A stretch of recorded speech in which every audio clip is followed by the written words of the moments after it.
Ladies and gentlemen, people of the world, I'm Rob Mafia for Ticks, and welcome to this review for Sonic Forces.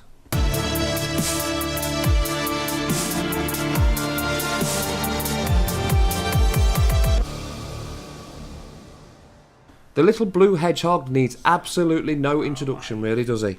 If you don't know who Sonic is, then you're better off Googling it because you've led a bit of a sheltered gaming life. Like Mario did for Nintendo, Sonic has been an icon for Sega since 1991. Sonic has seen over 45 different adaptations over the years and appeared on both consoles and mobile devices. Sonic Forces is the latest to feature the little ring muncher, so how does it fare against the previous incarnations? In usual Sonic fashion, the start of the game gives you an insight of what to expect. The brightly coloured intro and tutorial set the scene. If you survive the first stage and tutorial without having some sort of seizure, then you're good to carry on. Simply put, it's so fast with too much going on, it's near on impossible to see exactly what's going on the screen. That for me isn't a good thing, because I like to have a look around and check out the finer details and collectibles if there is any. The story is the same as it always has been. The evil Dr. Eggman is trying to take over the world, only this time he has recruited a super hedgehog type thing by the name of Infinite to help him out on his quest. I'm not sure if I've missed something, but where did the name Robotnik go? I like that better than Eggman. I know Eggman's a nickname, but Robotnik sounded much better. Anyway, it's not important because ultimately you're going to bounce all over the dude like a drunk adult on an inflatable castle. There are some quite cute little cutscenes to watch before you continue on your speedy adventure. They introduce you to characters old and new, including Knuckles. You play the part of the Rookie, who you get to design with some basic outfits. Each stage or challenge you complete rewards you with more cosmetic items to add that more of a personal flair to your creation. You also get an offensive ability that really does come in handy, and these are called Wispons. They offer a long range attack that wipe out numerous enemies all at once. Wispons can be difficult to deploy at times purely because of the speed you're travelling. They are better used in slower sections and in a third person view, because that way you know exactly where you're shooting and what at.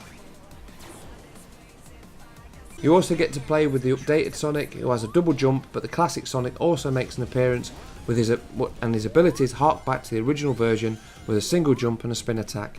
A handy addition to the classic Sonic is the drop dash ability. This can get you out of some tight spots, assuming you saw them coming in the first place. As with most other Sonic games, you get through the game stage by stage. The levels are thankfully pretty short and offer a third person and also a side scrolling element. As to which I prefer, well, the jury's still out.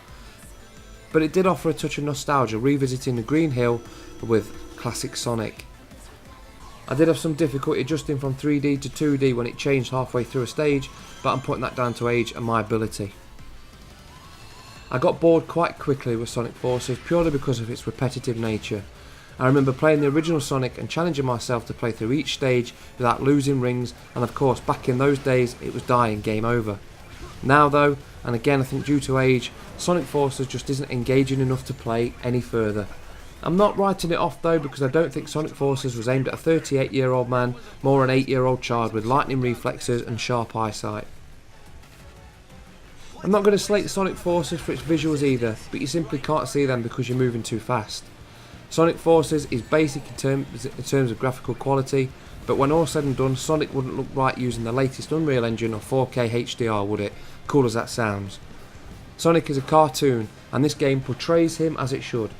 Musically though, I did find myself tapping my feet. There are sections where the action will pick up and all of a sudden, in true anime style, a rock song would start with proper lyrics, riffs and solos. I like that a lot.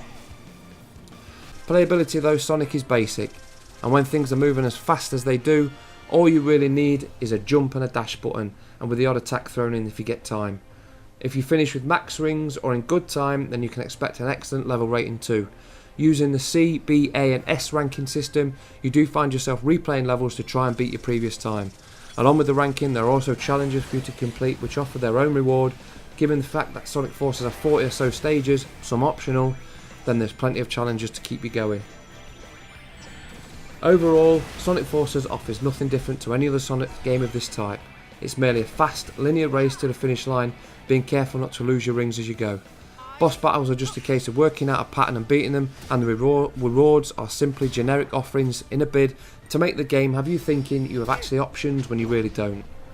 Sonic Forces is great for little ones, and with the Nintendo Switch also getting Sonic Forces, that's really the perfect platform for this type of game. But as for playing it on an Xbox One, then I think you probably have better games to play than this. I'm trying to stay objective here, but if you're stuck for something to get the little gamers but would like the occasional bit of nostalgia, then maybe Sonic Forces would do. With that said, wait for a sale or buy second hand, because £30 or more for this is a bit daft and simply not worth it. Overall, Sonic Forces isn't a bad game, it's just an old game trying its best to keep up with the modern world.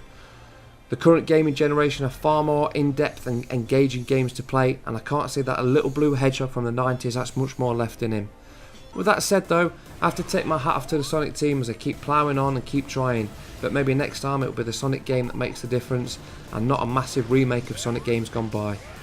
I probably won't be playing Sonic Forces again, but I will be encouraging my kids to have a go, as I think they would love it, for about 10 minutes. I've been Rob Mafia for Tix. Do all the liking and subscribing and all that jazz. Look out for news, reviews on Twitter, Facebook, Instagram, all that jazz. And until the next video, goodbye.